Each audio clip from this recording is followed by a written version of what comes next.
Assalamualaikum warahmatullahi wabarakatuh. Dulur tak omongi yo, omongan bener kuwi wis mesti apik. Tapi lek nek tanggamu sing omongane apik, belum tentu bener. Betul lah. Oleh karena itu, kali ini kita akan menampilkan atau mengundang seseorang yang memiliki pengalaman yang banyak pastinya, memiliki prestasi yang luar binasa di mana-mana dan biasa berkumpul dengan artis-artis masa kini.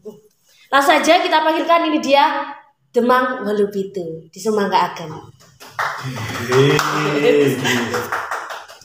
Sawi ngenteni aku Mbak Ban. Assalamualaikum. Ya, waalaikumsalam. Sugeng pamiarsa. Nggak apa-apa. Ya. Matur nuwun. Alhamdulillah pada saat ini saya diundang di The Kaisar Banglo. Sugeng Rawu ini di studio baru perdana, jadi ya seperti ini. Iya. Emang perdana itu segala sesuatunya masih serba mendadak. Tapi nggak apa, biar terlambat asal selamat. Dari kita pun mungkin yang mendengarkan masih gaguk, kurang enak itu ya maaf. Nggak apa-apa, namanya perdana. Bagaimana kabarnya Bapak? Alhamdulillah dapat doa restu dari saudara banyak dan tentunya host pada saat ini adalah Akif Mendes yang sudah mewawancarai saya. Bagaimana kiranya penampilan saya pada malam ini? Kiranya cukup pantaskah menjadi MC? Kalau dari segi itu sudah pantas lah. Saya tidak pantas apanya? Ya tidak pantas itu kadang-kadang kelakuannya. Memang. Gimana Des kabarnya? Loh, dibalik tuh Pak. Oh iya, saya baik, alhamdulillah. Iya. Alhamdulillah semenjak PPKM ini menambah plus banyak. Salah satunya menambah berat badan. Waduh, ini sesuai dengan slogan makan masker, betul itu. Jangan lupa bahagia. Yang penting pada malam hari ini, pertemuan pada malam hari ini kita berbahagia. Iya, pastinya ini kan malam, tapi yang melihat bisa setiap waktunya. Oh iya, karena memang itu jadwal syuting kita pada hari ini. Ini nanti saya mau menanya-nanya tentang riwayat panjenengan, Pak. Oh, tanya. Katanya tuh jenengan orang berprestasi, ya. Orang maling ya tahu jadi. Itu kan menurut orang lain, kok saya sih tidak pernah merasa berprestasi. Oh iya begitu. Seorang yang baik itu tidak pernah merasa baik. Seperti tadi yang di awal tadi, wong bener kuwi mesti api, tapi wong api belum tentu bener ya jenengan itu. Karena ya sekarang ini banyak yang bersandiwara toh. Des. Jadi aku ya lebih baik ngomong bener ae, walaupun kadang-kadang ora api. Iya. Saya dikat sih. Ya, terus yang ingin kamu tanyakan apa? Bisa malam ini pada saat ini mengundang saya pada saat ini mengundang saya. Banyak kali ini. Ini ada nanti saya mau menanyakan tentang riwayat pendidikan, mulai pekerjaannya jenengan yang katanya berpuluh-puluh tahun menjadi kepala desa. Itu kan jarang sekali orang bisa menerima kepala desa lama gitu loh. Ya memang sebetulnya gini, itu memang jarang diekspos. Saya sendiri juga nggak pernah keluar tentang tahunan saya menjadi lurah dan nyonya. Itu menurut saya itu hal biasa aja.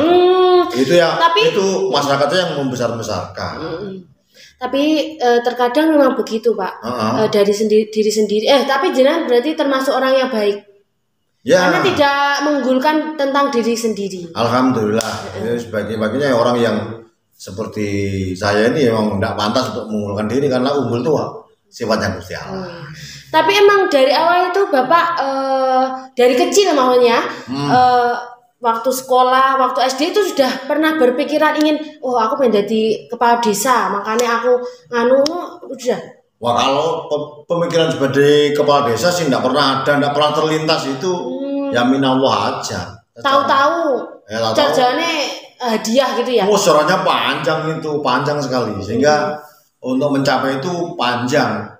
Tidak hanya setengah jadi, karena perjuangannya dari awal tuh berat. Kelihatannya ini kayak Bapak banyak sekali nanti yang bisa saya gali-gali dari jenengan. Boleh selama saya mampu saya jawab, kalau enggak ya PR lah buat Bisa diceritakan riwayat pendidikannya Bapak itu gimana? Wah, ini kalau masalah sekolah sih sebetulnya saya ini SD di Ngadi. Oh, SD. asli anak didik Ngadi berarti? Iya, SD Ngadi pada tahun 80 sama. Loh. Saya kira Lahiran 66. Loh. Oh, Tapi dari segi wajah itu kayak wah, masih 27 gitu loh. Pitulas pindo tondo. Maksudnya? Untuk 16 dipindah kendo. Iya. Itu kelebihannya jenengan berarti. Iya. Bukan kelebihan itu, biasa aja. Saya enggak pernah merasa berlebihan. SD-nya di SD Ngadi kemudian. SD Ngadi habis itu saya melanjutkan SMP di SMP Negeri Keras. Tamat tahun 83. Aku udah dicetak ya, Pak. Iya, kamu kan memang masih bau kencur. Jawabannya anak-anak zaman sekarang, bahasanya yang tren-tren gaul gitu. Oh, boleh, aku termasuk anak-anak yang ngene ngono kan TikTok. Iya. Terus SMP di Keras. Itu sejak SMP itu kira-kira apa cita-citanya sebelumnya? Macam-macam. Saya dulu pernah pengen jadi penyuluh pertanian. Pengennya sekolah di IPB. Wah, itu. Namanya cita-cita ya, Pak. Kan enggak tahu. Iya. Berarti saya juga perlu belajar gitu. Terus SMA-nya? SMA kok SMA 1. SMA 1 PGRI. Wah, sekolah sih saya di luar negeri. Kalau kamu kan di negeri, kalau luar negeri. Tapi jenengan termasuk di luar negerinya di mana? Lah ya PGRI itu kan kalau SMA 1 negeri, SMA 2 negeri. Kalau SMA saya luar negeri. Iya. Swasta itu luar negeri gitu ya. Itali apa tidak? Udah paham aku sih Itali. Etan kali. Oh iya, sudah tentu Etan kali. Oke. Iya. Kemudian setelah SMA-nya di PGRI itu terus bapaknya setelah tamat tahun 86, habis itu saya dipondokkan oleh bapak saya. Pernah mondok? Ya pernah. Tapi dengar-dengar juga bapak ini juga mendirikan pondok ya? Iya. Setelah ini. Wah, rencana. Waktu mau rencana. Pondok yang mulia itu saya punya rencana. Mondok di mana, Bapak? Oh, waktu itu saya mondok di Gontor, tapi waktu kurang lebih ya 4 bulan lah. Saya melarikan diri dari pondok. Gontor mana, Pak? Ponorogo. Iya, di Ponorogo saya. Ini jawane pemecah pondokan jawane akeh kerep ditakziri. Nah, itu. Ngene. Aku sing rapal takzir ku apa ora paham. Dihukum, punishment sedikit punishment seperti itu.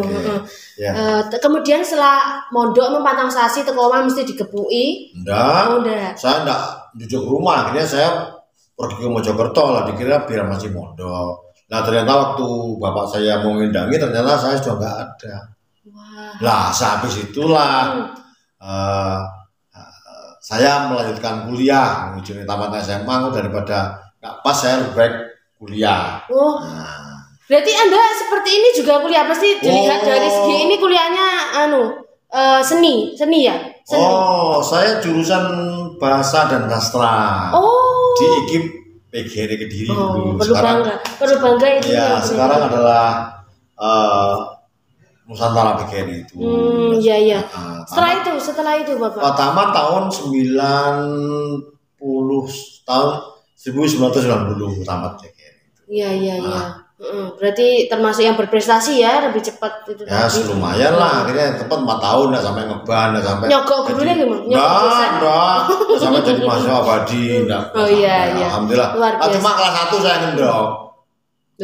Ngendok dan naik kelas 1 ke kelas 2 SD. Kenapa? Gara-garanya? Iya, nakal anak SD. Memang kelihatan dari segi ini ada sisi nakal tapi berprestasi juga. Agak badung gitu. Badung.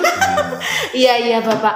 Mungkin nanti kalau unjuk ini air zam-zam. Oh siap. Karena kita belum di endorse jadi ya seperti ini. Bisa sambil Alhamdulillah wong jenenge soto cio bar buka sunawane omben. Ya walaupun air putih tapi ini menyehatkan. Iya. Ini pun cingkirnya berbeda ini Bapak. Ini cingkir tuh mengandung obat tabit. Iya. Mungkin bisa sambil. Bismillahirrahmanirrahim. Alhamdulillah. Seger sekali. Langsung dari Arab. Saya masih keturunan Arab. Arab penting kena. Tidak tahu TikTokannya kayaknya udah nyambung. Oh saya ini. Iya. Kemudian setelah kuliah itu Bapak mungkin kerja apa menikah atau bagaimana? Tahun 91 akhirnya saya nikah. Loh, Lama tahun 91 menikah. berarti termasuk nikah muda atau bagaimana? Kita Ya, umur berapa itu? ya alhamdulillah masih muda, umur 24 tahun waktu itu. Oh iya. Saya berpikir setelah nikah daripada nanti di rumah terus memberikan beban ke orang tua, saya merantau ke Surabaya. Bersama istri berarti ya? Iya, bersama istri. Ya. Setelah itu di Surabaya itu jadi apa? Kurang ART lebih apa? 8 tahun lah, entah 9 tahun lah. Terus ya kerja macam-macam, misalnya serabutan lah, des.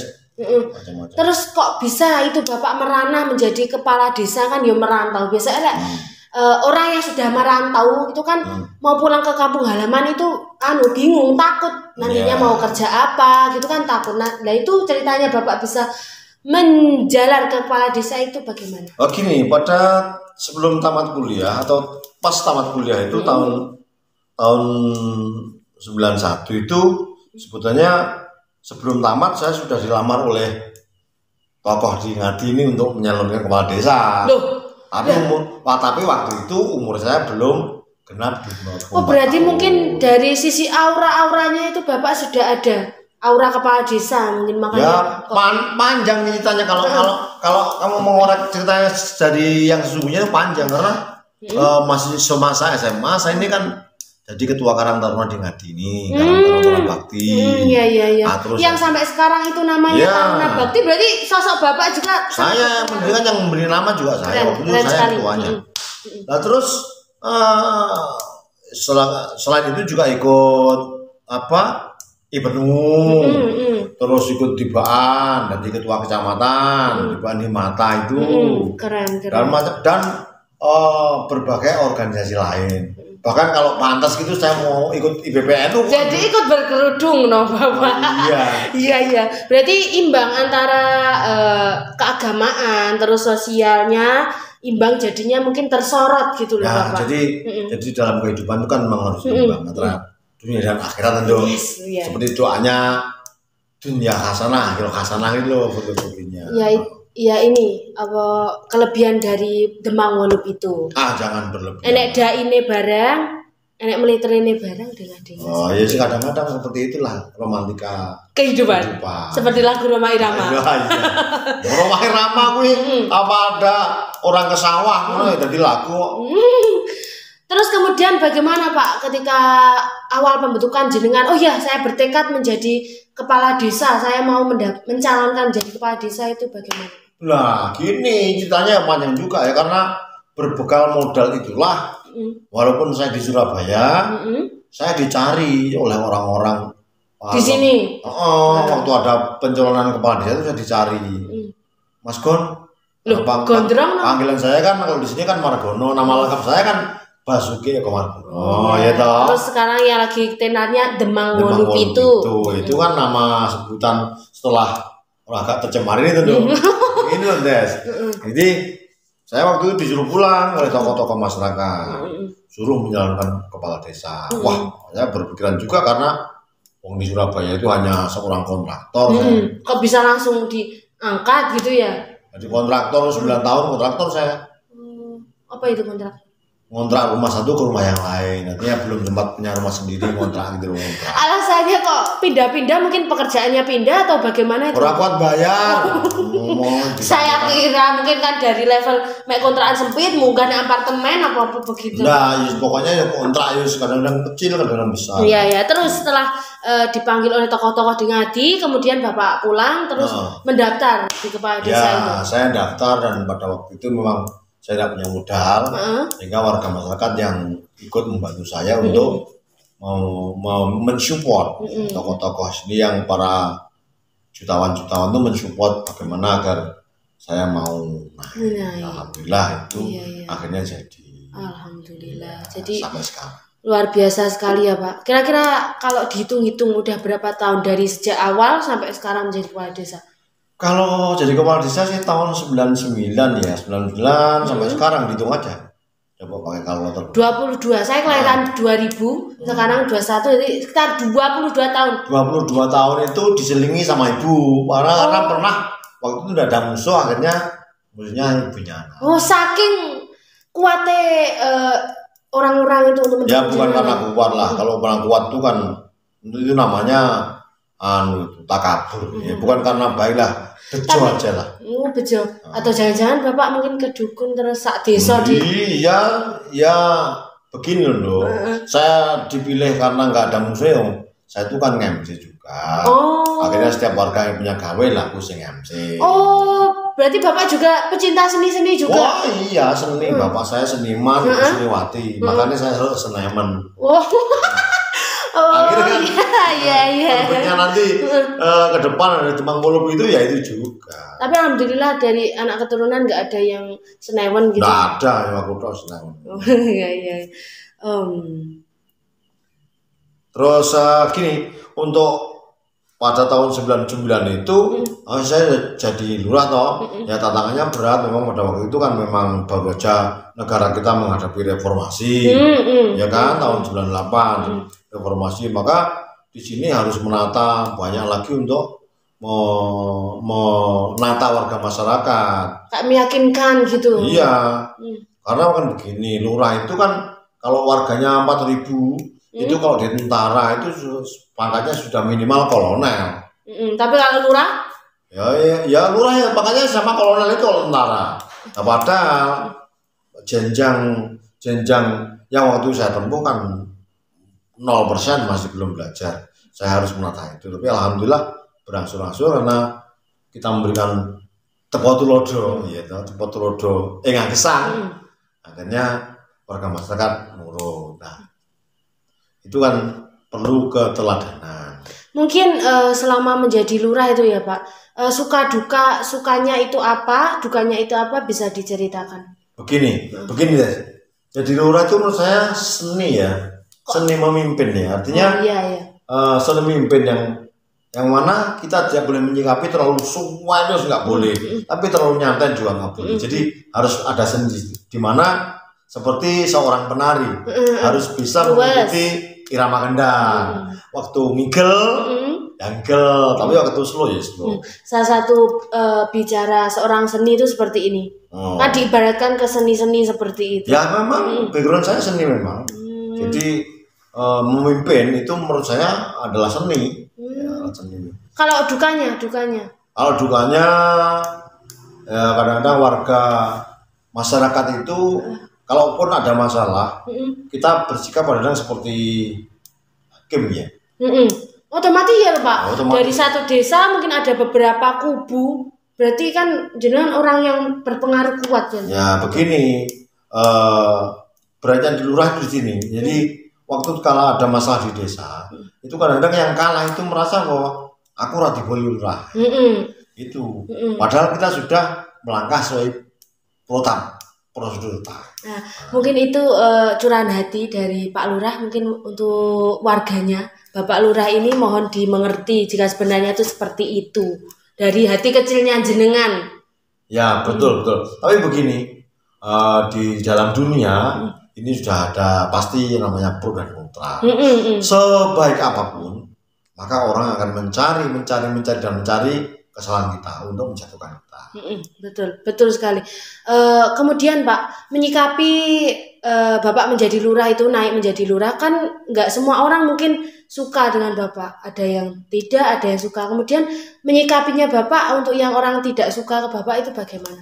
Ya pasti dalam satu proses entah itu pilgub, pilkada, pilkades itu mesti ada pro dan kontra, ada kubu musuh. Nah terus terang begini Des, setelah saya jadi itu orang-orang yang kontra dengan saya itu langsung saya pepet. Memang Pak? Ya. Di pepet disetek apa? Mobil kayak mobil ini, gitu? Lah saya mengadakan pendekatan dengan mereka supaya mereka tidak terlalu fight dengan kita sehingga bisa membantu program-program kita. Setelah selesai pemilihan kan otomatis semua warga Ngadi itu jadi anak saya. Nah, Semua, berarti termasuk kadang kalau ada hajatan semua menjadi saudara. Iya, semua menjadi anak saya, termasuk tadi yang kontra, bahkan ada yang kontra dan memusuhi. Nah, itu harus kita anggap sebagai warga kita semua dan tidak boleh membeda-bedakan walaupun itu musuh. Jadi harus adil. Ya, sebagai seorang, kalau di sini kan sudah nggak ada musuh, nggak ada bol kan. Semua warga itu adalah warga saya. Dan alhamdulillah pada waktu itu begitu malam pemilihan, besoknya gitu kan malam Jumat pas subuh tahlil. Saya langsung ke tempat kubu-kubunya lawan untuk ikut tahlil, ngimami sholat isya dan sebagainya. Merayu. Iya. Nah itulah disinilah saya menamakan bahwa lurah itu adalah seni. Nggak boleh menganggap bahwa sok kuasa, terus nggak boleh terlalu sok pemimpin, nggak boleh. Itu menurut saya dari orang Demang Wolobudu yang cubluk dari pengalaman, seperti itu yang saya lakukan. Mungkin ini bisa sedikit dibahas. Kenapa kok iso seorang Pak Lurah kok iso dijuluki Demang Wolobudu? Gini, itu orang Wolobudu itu kan dalam Wolobudu itu kan dalam tafsir Seribu Mimpi kan artinya orang gila. Lah ya, begitu maksudnya. Memang saya itu agak sedikit gila. Dalam apa? Gini deh. Kok bisa? Gini, gila itu kan bukan berarti bahwa otak kita yang gila. Bedodel. Gila. Saya tuh gila dengan pekerjaan dan terlalu mencintai warga masyarakat. Oh iya. Tapi jangan lupa dengan warganya tetap oke kan, Pak? Alhamdulillah selama ini tidak ada masalah. Kalau ada masalah kan tidak mungkin dari lurah sampai 4 periode. Nah, itu kan. Ini masih ada periode lagi atau bagaimana? Kalau periode saya sudah habis jeda, saya sudah 3 kali menjabat dan nyonya saya sudah 1 kali. Dan mungkin setelah ini nyonyanya mau. Saya sudah biar berganti warga yang memimpin. Barangkali nanti Akik Mendes ataupun mungkin pemirsa yang ningali di YouTube. Boleh semua. Kepada warga masyarakat semuanya boleh menjalankan kepada di ngadi ya. Mungkin dari pembicaraan Bapak bisa dikunci cara poin-poinnya. Aku pengen jadi kepala desa, aku harus seperti pengalamannya Bapak tadi loh, bisa dicontoh. Begini, kalau emang mau menjalankan kepala desa ya pokoknya harus mempunyai tanaman budi yang baik kepada warga masyarakat. Ya, kalau tidak namanya istilahnya yang tebar pesona, sehabis dari lurah terus lali masyarakat. Nah, itu nanti untuk pilihan yang kedua sudah pasti dibantai. Dikik cara Jawa nome. Iya. Mungkin jenengan udah lama ya Pak melingkupi di Ngadi. Di Ngadi itu orangnya itu Muslim, maksudnya Islamik saja atau banyak macam hal? Kalau menurut saya gini kok, Des. Ngadi itu tipikal orangnya memang unik di Kecamatan Mojo ini karena di sini memang betul-betul pluralismenya kuat sekali. Artinya Pak?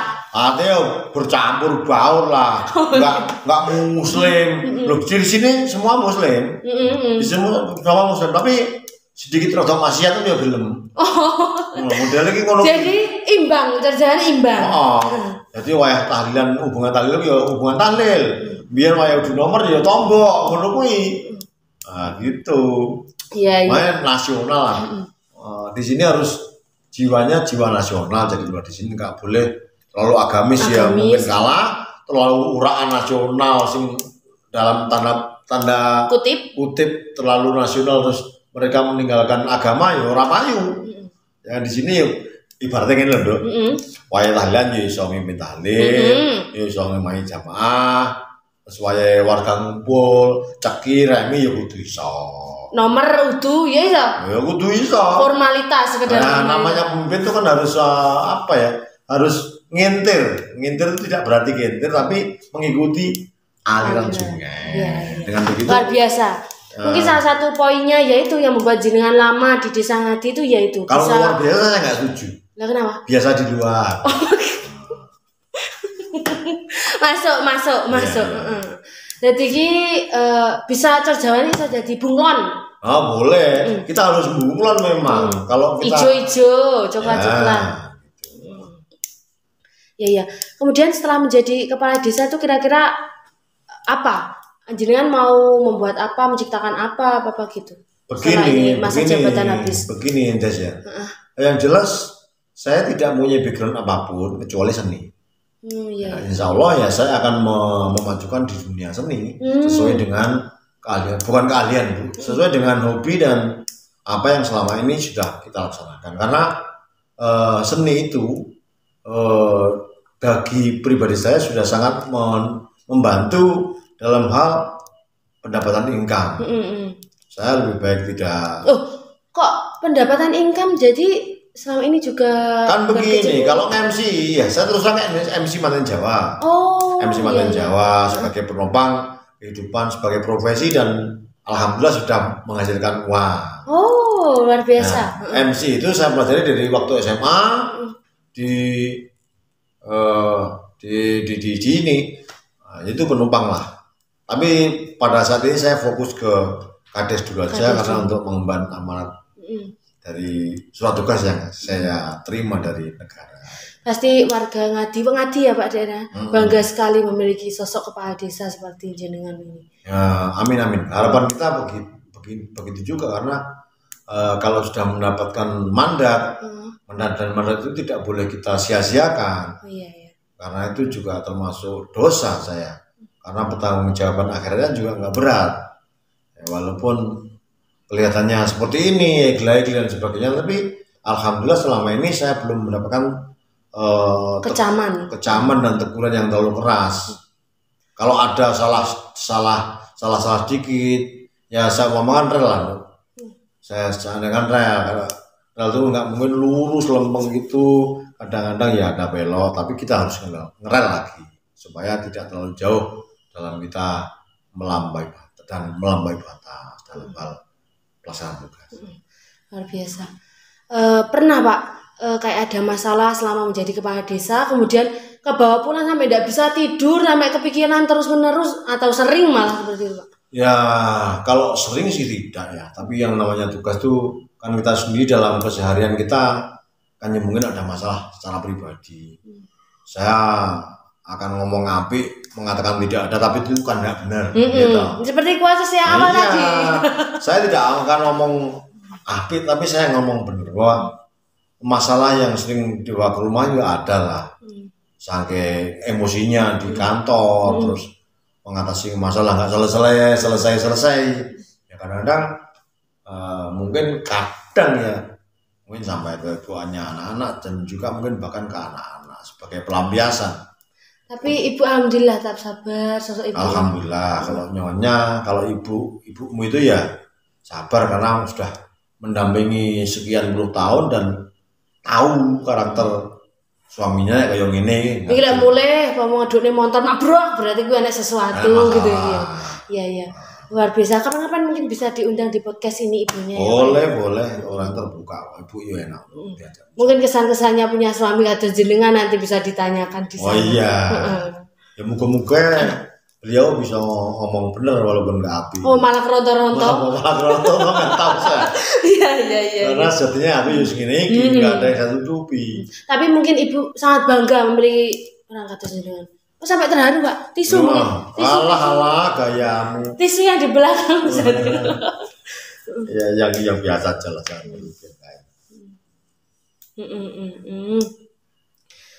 Mungkin nanti saya minta quote-quote buat anak muda sekarang yang saya kan yo piye Pak usung PPKM ngono kan yo HP-nan, jadi saya mungkin dari melihat YouTube kita terus menjadi semangat gitu, mungkin nanti bisa ditambahkan di quote di akhir ya. Iya.